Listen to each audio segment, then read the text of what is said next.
और फिक्र में अब समय है 2 मिनट में देश की 9 बड़ी खबरें दिखाने का। अगले 2 मिनट में आप एकदम अपडेट हो जाएंगे। जम्मू कश्मीर के मेंढर में सेना का वाहन 200 फीट गहरी खाई में गिर गया, जिसमें 5 जवान शहीद हो गए, जबकि बाकी सैनिक गंभीर रूप से घायल हैं। गाड़ी में 10 जवानों के सवार होने की खबर है। इस हादसे पर कांग्रेस सांसद प्रियंका गांधी ने पोस्ट लिखकर दुख जताया। उधर प्रधानमंत्री मोदी ने आज बजट से पहले अर्थशास्त्रियों और एक्सपर्ट्स के समूह के साथ बैठक की। इस बैठक का विषय था वैश्विक अनिश्चितता के समय में भारत की विकास गति को बनाए रखना। बैठक में पीएम मोदी ने 2047 तक भारत को विकसित बनाने पर जोर दिया। कोलकाता एयरपोर्ट पर नागरिक उड्डयन मंत्री ने किफायती दरों वाले उड़ान यात्री कैफे का शुभारंभ किया। यहां यात्रियों को 10 रुपए में पानी की बोतल और चाय मिलेगी। इसके अलावा कॉफी और समोसा भी कम कीमत पर उपलब्ध होगा। केंद्र सरकार ने हवाई अड्डों पर सस्ती सुविधाओं का वादा किया था। दिल्ली में विधानसभा चुनाव की सरगर्मियों के बीच कांग्रेस कल श्वेत पत्र लाएगी। इसमें दिल्ली में आम आदमी पार्टी सरकार के 11 साल के कार्यकाल पर कांग्रेस सवाल उठाएगी। इसके अलावा उपराज्यपाल के जरिए केंद्र सरकार के खिलाफ भी कांग्रेस हमलावर रुख अख्तियार करेगी। चुनाव संचालन नियमों में हुए संशोधन को चुनौती देते हुए कांग्रेस के नेता जयराम रमेश ने सुप्रीम कोर्ट में याचिका दाखिल की। चुनाव आयोग की सिफारिश पर केंद्र सरकार ने नियम में संशोधन किया था, जिसके मुताबिक अब चुनाव से जुड़े सभी दस्तावेज जनता के लिए उपलब्ध नहीं होंगे। हैदराबाद थिएटर भगदड़ मामले में एक्टर अल्लू अर्जुन से पुलिस ने आज 3 घंटे से ज्यादा देर तक पूछताछ की। खबर है कि पुलिस अल्लू अर्जुन को फिर से नोटिस जारी कर पूछताछ के लिए बुला सकती है। अल्लू अर्जुन अपने पिता और वकीलों के साथ पुलिस स्टेशन पहुंचे थे। चंडीगढ़ नगर निगम की मीटिंग में उस वक्त हंगामा हो गया जब नॉमिनेटेड पार्षद अनिल मसीह को कांग्रेस और आम आदमी पार्टी के पार्षदों ने चोर कह दिया। इसके विरोध में अनिल मसीह और बाकी बीजेपी पार्षदों ने राहुल गांधी के खिलाफ नारे लगाए, जिससे हाथापाई की नौबत आ गई। अनिल मसीह पर मेयर चुनाव में गड़बड़ी के आरोप लगे थे। लखनऊ में बैंक लॉकर काटकर करोड़ों की चोरी करने वाले 2 आरोपी पुलिस मुठभेड़ में मारे गए। एक आरोपी लखनऊ तो दूसरा आरोपी गाजीपुर में मारा गया है। पुलिस ने कल 3 आरोपियों को गिरफ्तार किया था, जबकि 2 आरोपी अभी भी फरार हैं। इन सभी ने इंडियन ओवरसीज बैंक के 42 लॉकर काटकर करोड़ों की चोरी की थी। ट्राई ने ग्राहकों के लिए टेलीकॉम कंपनियों को नए निर्देश जारी किए। कंपनियों से कहा गया है कि वो सिर्फ वॉइस कॉल और एसएमएस के लिए रिचार्ज प्लान पेश करें, जिनमें डेटा खरीदने की शर्त ना हो। नए नियमों का उद्देश्य उन ग्राहकों को बेहतर विकल्प देना है जो मोबाइल डेटा का इस्तेमाल नहीं करते।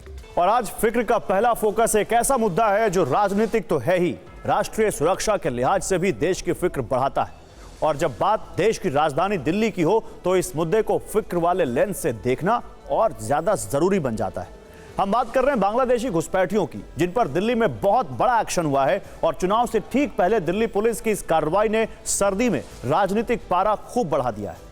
हम आपसे इन सभी जरूरी पहलुओं पर बात करेंगे, लेकिन अभी बांग्लादेशी घुसपैठियों पर दिल्ली पुलिस के नए और चौंकाने वाले खुलासे जानिए। आप अपनी टीवी स्क्रीन पर इस वक्त दिल्ली पुलिस की गिरफ्त में खड़े जिन अपराधियों को देखने जा रहे हैं, ये भारतीय नागरिक नहीं बल्कि बांग्लादेशी घुसपैठिए हैं।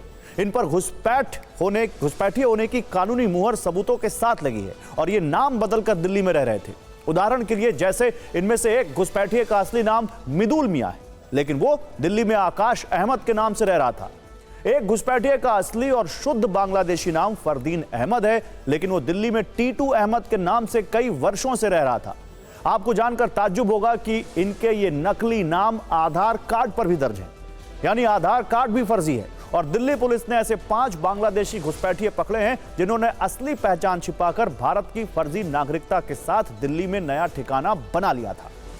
आप टीवी स्क्रीन पर वो दस्तावेज भी देख सकते हैं जो इन्होंने बांग्लादेश से घुसपैठ के बाद बनवाए थे। इसे आप सिलसिलेवार तरीके से समझेंगे तो जान पाएंगे कि आधार कार्ड बनवाने तक इन्होंने किस तरह फर्जीवाड़ा किया।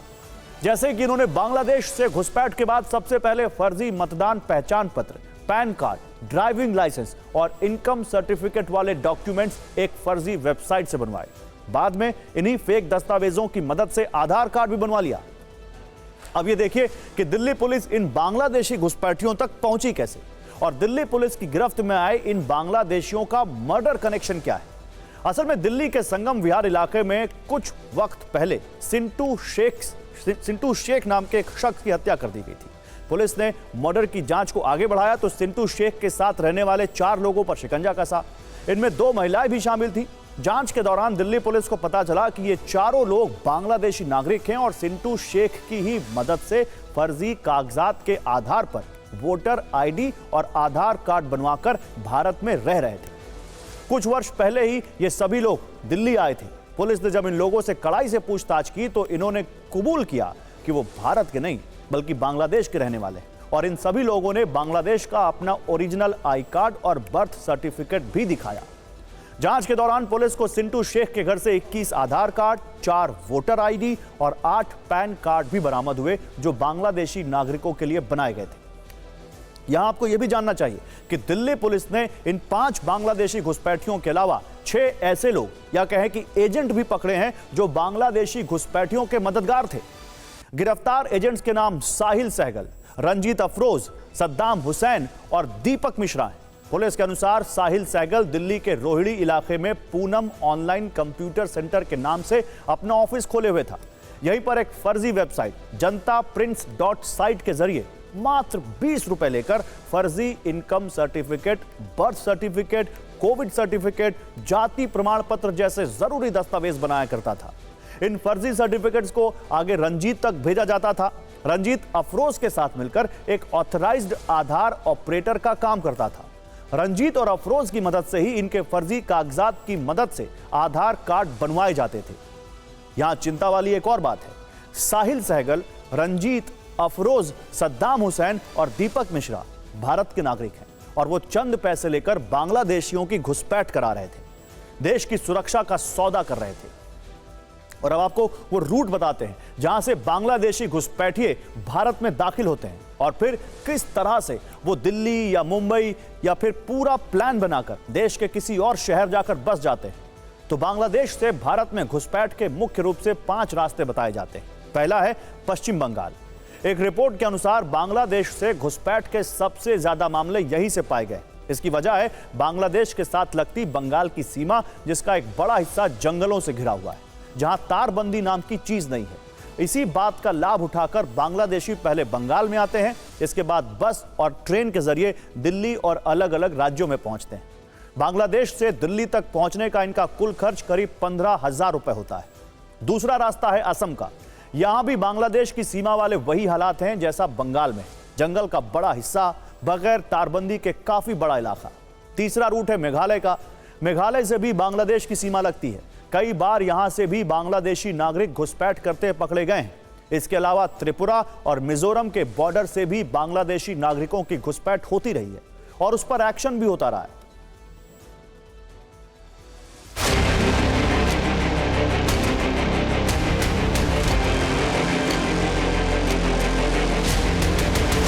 अक्टूबर में हमारे पास एक मर्डर केस रजिस्टर होता है, उसके अंदर 4 सस्पेक्ट्स थे।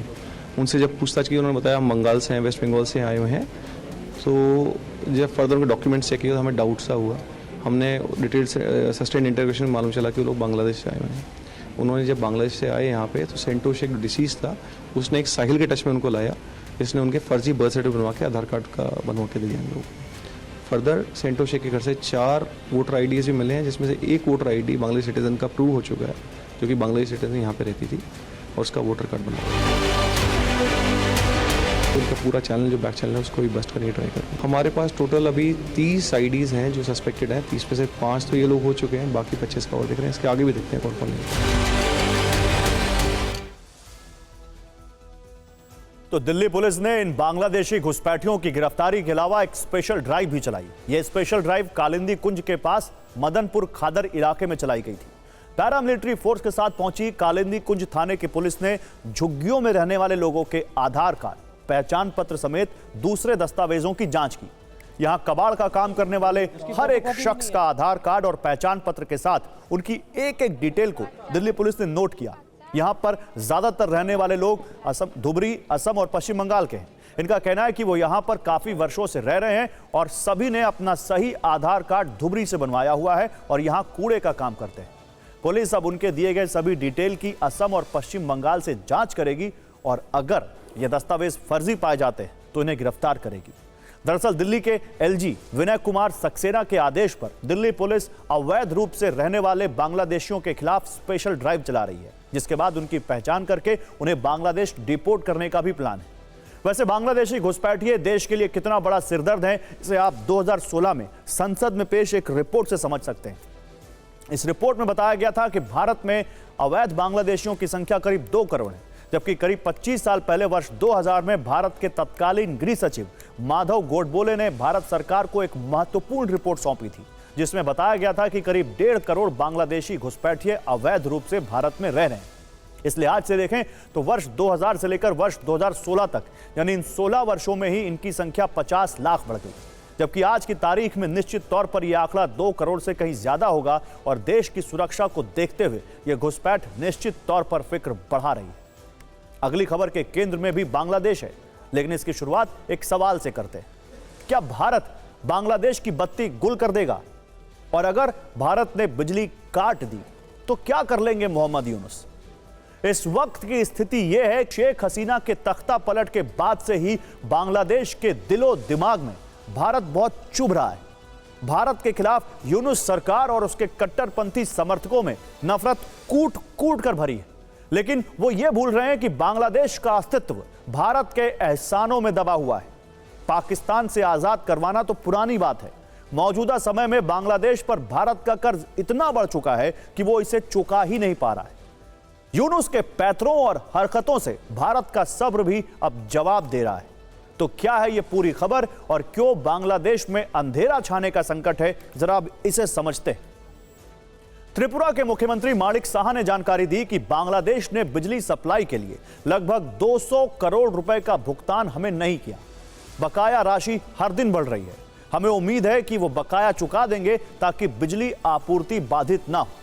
सीएम ने बताया कि त्रिपुरा राज्य विद्युत निगम लिमिटेड पड़ोसी देश को 60 से 70 मेगावाट बिजली सप्लाई करता है। इसके लिए बांग्लादेश पावर डेवलपमेंट बोर्ड से समझौता किया गया है। त्रिपुरा ने मार्च 2016 में बांग्लादेश को बिजली की आपूर्ति शुरू की थी। मुख्यमंत्री से जब यह पूछा गया कि अगर ढाका पेमेंट नहीं करता है तो क्या त्रिपुरा सरकार बिजली रोक देगी, उन्होंने जवाब दिया कि अब तक कोई फैसला नहीं लिया गया है। मुझे नहीं पता, अगर वो बकाया नहीं चुकाते तो हम कब तक बिजली सप्लाई जारी रख पाएंगे। अगर आप मुख्यमंत्री के बयान को गौर से देखें तो उसमें यूनुस सरकार के लिए कड़े कूटनीतिक संकेत छिपे। वो 2 अहम बातें कह रहे हैं। नंबर 1, उम्मीद है पैसे चुका देंगे ताकि बिजली सप्लाई ना रुके। नंबर 2, मुझे नहीं पता कि अगर वो बकाया नहीं चुकाते तो हम कब तक बिजली सप्लाई जारी रख पाएंगे। इसका सीधा सा मतलब है कि बांग्लादेश की बिजली गुल हो सकती है। वैसे भी कूटनीति में कोई बात सीधे तो कही नहीं जाती, बस शब्दों में संकेत छिपे होते हैं। तो त्रिपुरा बांग्लादेश से लंबी और सबसे ज्यादा सीमा शेयर करता है। त्रिपुरा उत्तर, दक्षिण और पश्चिम यानी 3 दिशाओं में बांग्लादेश से घिरा है और इसके अंतर्राष्ट्रीय बॉर्डर की लंबाई 856 किलोमीटर है, जो इसकी कुल सीमा का 84% है। बांग्लादेश में हसीना सरकार की बर्खास्तगी के बाद से ही त्रिपुरा से घुसपैठ की आशंका बढ़ गई थी। हालांकि देश के जवान सरहद पर मुस्तैद हैं, शायद इसलिए पड़ोस में इतनी उथल पुथल के बावजूद कोई बड़ी घुसपैठ की घटना नहीं हो पाई। बांग्लादेश इतना बेशर्म हो चुका है कि उसे भारत से बिजली तो चाहिए, लेकिन मुफ्त में। पैसे देने के नाम पर तो मोहम्मद यूनुस के पसीने छूटने लगते हैं। आपको याद होगा, बांग्लादेश के साथ बिजली का नो पेमेंट वाला मसला त्रिपुरा से पहले अडानी ग्रुप के साथ भी हो चुका है। अडानी ग्रुप यूनुस को सबक भी सिखा चुका है।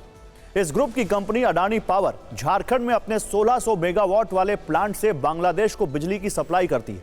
बांग्लादेश पर अडानी पावर का $800 मिलियन यानी भारतीय रुपयों में देखें तो 6800 करोड़ रुपए का बकाया है। जब यूनुस सरकार ने बिजली का पेमेंट नहीं किया तो अगस्त में कंपनी ने बिजली आपूर्ति को लगभग 1500 मेगावाट से घटाकर 520 मेगावाट कर दिया। बिजली के मामले में बांग्लादेश पर भारत का कितना कर्ज है, इसे अब आपको एक डेटा से समझाते हैं। अगस्त 2024 तक के आंकड़े बताते हैं कि बांग्लादेश पर अडानी पावर का $800 मिलियन, सील एनर्जी इंडिया का $150 मिलियन, पीटीसी इंडिया का $79 मिलियन, 79 मिलियन, एनटीपीसी का $17 मिलियन और पावर ग्रिड कॉरपोरेशन का $20 मिलियन बकाया है। इनमें कुछ रकम बांग्लादेश ने बीच में चुकाई, लेकिन बाद में यह बढ़ती चली गई। वैसे मोहम्मद यूनुस आजकल पाकिस्तान सरकार से गुफ्तगू में मशगूल हैं, लेकिन यह रिपोर्ट देखकर उन्हें बिजली के झटके जरूर लग रहे होंगे। वो इतना तो समझ ही गए होंगे कि अगर भारत ने झटका दिया तो पूरे मुल्क में अंधेरा छा जाएगा। बांग्लादेश का फायदा पाकिस्तान या चीन से नहीं, भारत के साथ से है। थोड़ा इतिहास पढ़ लेंगे तो उन्हें यह ज्ञान जरूर मिल जाएगा। अब वो खबर जिस पर संसद का शीतकालीन सत्र खत्म होने के बाद भी हंगामा जारी है। बाबा साहेब भीमराव अंबेडकर के अपमान और सम्मान वाले आरोपों को लेकर यह सियासी लड़ाई गृह मंत्री अमित शाह के बयान से शुरू हुई और यह अब सड़कों पर चल रही है। यह विवाद अब दिल्ली से निकलकर देश के कोने कोने में फैल चुका है। कांग्रेस बीजेपी के खिलाफ संविधान विरोधी वाला नैरेटिव सेट करने में जुटी तो बीजेपी कांग्रेस को अंबेडकर विरोधी साबित करने के लिए अपने मुख्यमंत्रियों को फील्ड में उतार चुकी है। यानी ये लड़ाई अब नैरेटिव बनाम नैरेटिव की है। लेकिन नैरेटिव वाले संग्राम में संविधान और अंबेडकर के साथ आरक्षण का जिक्र भी चल पड़ा। कुल मिलाकर हम आपको इस सेगमेंट में 3 रिपोर्ट दिखाएंगे। कांग्रेस और बीजेपी के बीच अंबेडकर मुद्दे पर आज का डेवलपमेंट है, अंबेडकर पर सियासत के बीच आज आरक्षण का मुद्दा क्यों ट्रेंड करने लगा और अहमदाबाद में अंबेडकर को लेकर लोग सड़कों पर क्यों उतर आए। शुरुआत गुजरात से करते हैं। देश भर में जारी सियासी टकराव के बीच अहमदाबाद में सोमवार को बाबा साहेब की मूर्ति को खंडित करने का मामला सामने आया। वर्षों से स्थापित प्रतिमा को कुछ असामाजिक तत्वों ने नुकसान पहुंचाया। यह खबर सामने आते ही गुस्से से भरे सैकड़ों लोग सड़कों पर उतर आए। प्रदर्शनकारी प्रतिमा के पास जुट गए। आरोपियों को पकड़ने की मांग को लेकर धरना दिया जाने लगा। हंगामे के बीच अहमदाबाद क्राइम ब्रांच को सीसीटीवी वीडियो के आधार पर आरोपी तक पहुंचने में कामयाबी मिली। उसे गिरफ्तार कर लिया गया। साथ ही पुलिस की तैनाती भी प्रदर्शन स्थल के पास बढ़ा दी गई ताकि विवाद न बढ़े। 23 दिसंबर की सुबह को एक बनाव बना था खोखरा पुलिस स्टेशन की हद में। उसमें बाबा साहेब अम्बेडकर जी की मूर्ति को खंडित किया गया था। उसके अनुसंधान में पुलिस ने एफआईआर दाखिल की और सीपी सर की सूचना से क्राइम ब्रांच और सेक्टर 2 की अलग अलग 20 से ज़्यादा टीमें इस पे काम कर रही थी। 1000 से ज़्यादा सीसीटीवी की चकासनी की गई। उसमें जब हमने सीसीटीवी देखा तो ये देखा कि 5 लोग बाइक 2 अलग अलग स्कूटी पे आते हैं और एक जना उतरता है और बाबा साहब की मूर्ति को खंडित करता है। बाद में वो टेक्निकल सर्वेलेंस और ह्यूमन इंटेलिजेंस से क्राइम ब्रांच को सफलता मिली और क्राइम ब्रांच ने आज सुबह 2 आरोपी को पकड़ने में सफलता मिली है। और अब बाबा साहेब भीमराव अंबेडकर पर जारी सियासी चैप्टर खोलते हैं, जिसे लेकर कांग्रेस देश भर में बीजेपी के खिलाफ आक्रामक है। पार्टी ने आज भी देशव्यापी प्रदर्शन किया। उत्तर प्रदेश, मध्य प्रदेश, बिहार, राजस्थान में कांग्रेस के कार्यकर्ता सड़कों पर उतर आए। इसके अलावा असम, झारखंड और जम्मू कश्मीर में भी कांग्रेस कार्यकर्ताओं ने विरोध प्रदर्शन किया। कांग्रेस इस मुद्दे को ठंडा नहीं पड़ने देना चाहती, इसलिए अलग अलग दिशाओं में पार्टी अपने कार्यकर्ताओं के जरिए मोर्चा खोले हुए। कांग्रेस का आरोप है कि 18 दिसंबर को गृह मंत्री ने संविधान पर चर्चा के दौरान बाबा साहेब का अपमान किया, इसलिए वो माफी मांगे और अपने पद से इस्तीफा दें। जब कांग्रेस इस मुद्दे को लेकर मिशन मोड में चल रही है तो बीजेपी क्या कर रही है वो भी जान लीजिए। बीजेपी ने भी इसे आक्रामक तरीके से काउंटर करने का प्लान बनाया है। आज पार्टी ने अपने सारे मुख्यमंत्रियों को एक साथ कांग्रेस के खिलाफ मैदान में उतार दिया। बीजेपी ये आरोप लगा रही है कि कांग्रेस ने अंबेडकर का अपमान किया, पंडित नेहरू ने उन्हें चुनाव हरवाया, यहां तक कि भारत रत्न भी नहीं दिया, जबकि बीजेपी की सरकार ने उनके सम्मान के लिए कई काम किए। आज दिन भर किस तरह बयानों की फायरिंग हुई, अब ये देखिए। और उसके बाद भी इन्हें मुसलमानों की चिंता है। ये वंचितों और दलितों से ज्यादा महत्व उन्हें देते हैं। कांग्रेस, समाजवादी पार्टी, इनके द्वारा एक वितंडावाद पैदा करने का प्रयास हुआ। गृह मंत्री को बर्खास्त करना चाहिए, इस्तीफा ले लेना चाहिए और गृह मंत्री को माफी मांगनी चाहिए। ये वही कांग्रेस है जिसने लगातार भारत रत्न डॉक्टर बाबा साहेब आम्बेडकर जी का अपमान किया है, उनको संसद में चुनकर भी आने नहीं दिया। Rahul Gandhi is now clearly going to the people and spreading the message of Dr. Ambedkar and Mahatma Gandhi. आज कांग्रेस जिस तरह का ढोंग कर रही है, मैं कहना चाहता हूं कि कांग्रेस ने बाबा साहब को कितना अपमानित किया। वो अंबेडकर अंबेडकर अंबेडकर अंबेडकर, कभी अंबेडकर जी भी नहीं लगाया। बाबा साहब ने नहीं बोला। इससे पता चलता है कि इनके मन में क्या भाव है अम्बेडकर जी के लिए। लेकिन कोई एक भी स्कीम या एक भी स्मारक कांग्रेस के द्वारा अंबेडकर जी से कहीं उनको कोई सम्मान देने का काम नहीं किया है। And it is unfortunate that Prime Minister Modi indulges in mere optics by putting his head to the Indian Constitution. Yet when his own Union Home Minister abuses the founder and the main architect of the Indian Constitution. उनके जीवन काल में और उसके बाद भी कांग्रेस ने कभी उनका सम्मान नहीं किया। समूचे देश में लोग समझ गए हैं कि भाजपा की इंटेंशंस क्या हैं और उनकी सोच संविधान के प्रति और अंबेडकर जी के प्रति क्या है। पूरे देश में मांग उठी है कि उनको इस्तीफा देना चाहिए नैतिकता के आधार पर। तो अंबेडकर और संविधान पर जारी सियासी कलेश फिलहाल तो थमता नहीं दिख रहा है, क्योंकि अब इस लड़ाई में आरक्षण वाला अध्याय भी खुल गया है। ज्योतिष पीठ के शंकराचार्य स्वामी अवि मुक्तेश्वरानंद के बयान ने इसे नया एक्सटेंशन दे दिया है। TV9 भारतवर्ष को दिए इंटरव्यू में उन्होंने कहा, 78 साल बाद भी आरक्षण का लक्ष्य हासिल नहीं हुआ। आरक्षण की पद्धति में कोई ना कोई कमी है। बाबा साहेब 10 साल के लिए आरक्षण लेकर आए थे। आरक्षण किसी के लिए बैसाखी ना बने, आत्मनिर्भरता की राह में आरक्षण रोड़ा ना बने। जो लोग पिछड़ गए हैं उनको आगे लाने के लिए कोई ना कोई तो व्यवहार हमको करना पड़ेगा। उनको सुविधाएं देनी पड़ेगी, उनको शिक्षा देनी पड़ेगी, उनके बारे में सोच बदलनी पड़ेगी। तो ये करने के लिए आरक्षण दिया गया था, लेकिन आरक्षण को ही अब जीवन बना लें हम। क्या बाबा भीमराव अंबेडकर साहब ये चाहते थे कि जिन लोगों के लिए हम खड़े हुए हैं वो लोग सदा आरक्षण की बैसाखी पर चलें, वो कभी भी आत्मनिर्भर ना हो सके, कभी भी वो इतना संज्ञान न हो सकें, कभी भी वो इतना सक्षम ना हो सकें कि बिना आरक्षण के वो मुख्यधारा में चल सकें? ऐसा तो नहीं चाहते होंगे ना। वो तो यही चाहते थे कि जब तक पिछड़ गए हैं उतनी देर तक हम कदम ताल कर लेते हैं और उनको थोड़ी सी सुविधा दे देते हैं ताकि वो हमारी बराबरी में आ जाएं, फिर हम सब लोग मिल बैठ करके देश और समाज की उन्नति का मार्ग तय करें। और फिक्र में बाप को राज्यपालों की नियुक्ति को लेकर एक ब्रेकिंग न्यूज दे देते हैं, इसके बाद खबरों का सिलसिला आगे बढ़ाएंगे। आरिफ मोहम्मद खान को अब बिहार का राज्यपाल बनाया गया है। राजेंद्र विश्वनाथ केरल के नए राज्यपाल बने हैं। अजय भल्ला मणिपुर के राज्यपाल बनाए गए हैं।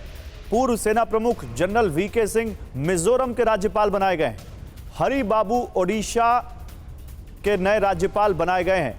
तो देखिए, ये कुछ राज्य हैं जिनको नए गवर्नर मिले हैं। अजय भल्ला मणिपुर के राज्यपाल बनाए गए हैं। आरिफ मोहम्मद खान को बिहार का नया राज्यपाल बनाया गया है।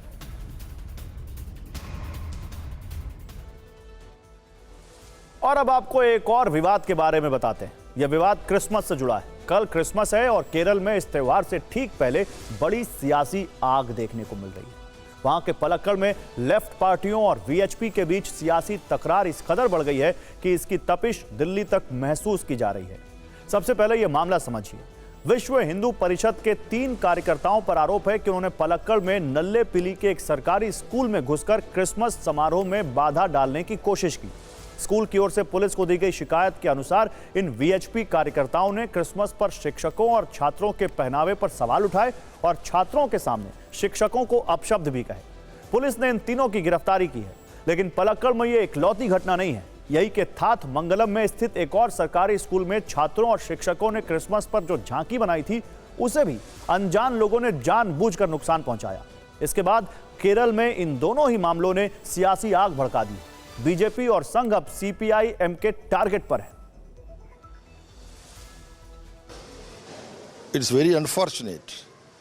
The state of Kerala has always been upholding secular values, and we don't have any instances of communal division taking place here. Now, unfortunately, the RSS project of communal division is being carried out by VHP people.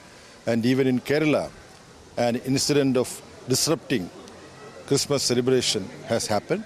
State government has taken very prompt action on this particular incident. तो केरल में Orthodox church के एक वरिष्ठ पादरी और CPI के वरिष्ठ नेता यूहानोन मोर मेलेटियस ने इस मुद्दे पर सीधे संघ, बीजेपी और प्रधानमंत्री मोदी पर निशाना साधा। उन्होंने सोशल मीडिया पर पोस्ट लिखकर पीएम की आलोचना की। उन्होंने लिखा, वहां यानी दिल्ली में बिशपों का और क्रिब का सम्मान किया जाता है। यहां क्रिब में तोड़फोड़ की जाती है। मलयालम में ऐसे व्यवहार के लिए कोई शब्द होना चाहिए। आपको बता दें कि क्रिब ईसा मसीह के जन्म को दर्शाने वाली प्रदर्शनी या झांकी होती है।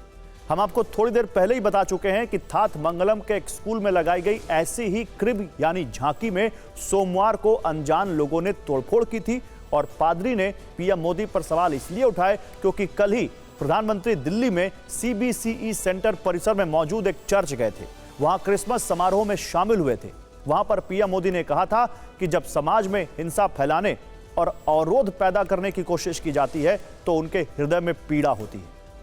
पीएम मोदी ने ईसा मसीह के उपदेशों के अनुरूप प्रेम, सौहार्द और भाईचारे की भावना को मजबूत करने के महत्व पर जोर दिया था और यह पहली बार है जब देश के किसी प्रधानमंत्री ने भारत में कैथोलिक चर्च के मुख्यालय में इस तरह के कार्यक्रम में हिस्सा लिया। लेकिन लेफ्ट के निशाने पर सिर्फ पीएम ही नहीं आए। सीएम विजयन ने इस बहाने आरएसएस पर कैसे आरोप लगाए ये भी आपको बताते हैं। उन्होंने कहा कि कुछ दुर्भावनापूर्ण सांप्रदायिक ताकतें इस परंपरा को कमजोर करने और धार्मिक मान्यताओं को नफरत के कारणों में बदलने का प्रयास कर रही हैं। इन ताकतों का विरोध करना और हमारे राज्य की वास्तविक भावना की रक्षा करना हमारी जिम्मेदारी है। संघ लेफ्ट के निशाने पर इसलिए आया क्योंकि विश्व हिंदू परिषद को शुरू से ही संघ का एक धड़ा माना जाता है। जबकि क्रिसमस को लेकर संघ की विचारधारा क्या है, ये 4 दिन पहले ही संघ प्रमुख मोहन भागवत ने देश को बताया था। उन्होंने पुणे में मंदिर मस्जिद विवाद पर बोलते समय क्रिसमस पर भी अपने विचार रखे थे और कहा था कि क्रिसमस राम कृष्ण मिशन में मनाया जाता है। केवल हम ही ऐसा कर सकते हैं क्योंकि हम हिंदू हैं। वैसे आपको यह भी बता दें कि मोदी सरकार ने केरल के स्कूलों में हुई तोड़फोड़ और धमकी की घटनाओं की कड़ी निंदा की है। केंद्र में अल्पसंख्यक मामलों के राज्य मंत्री जॉर्ज कुरियन ने केरल सरकार से दोषियों के खिलाफ सख्त कार्रवाई की मांग की है।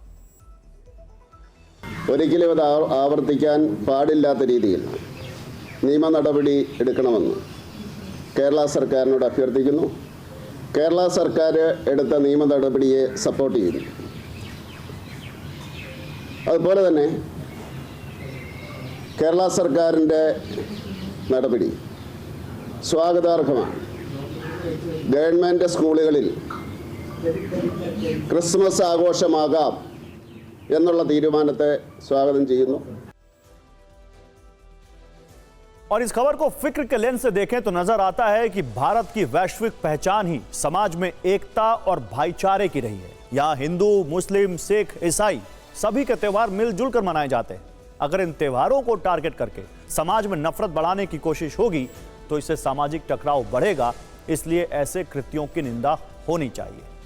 चलिए फिक्र में अब एक ऐसी फिल्म की बात जिसका नया सबटाइटल है झुकेगा कौन।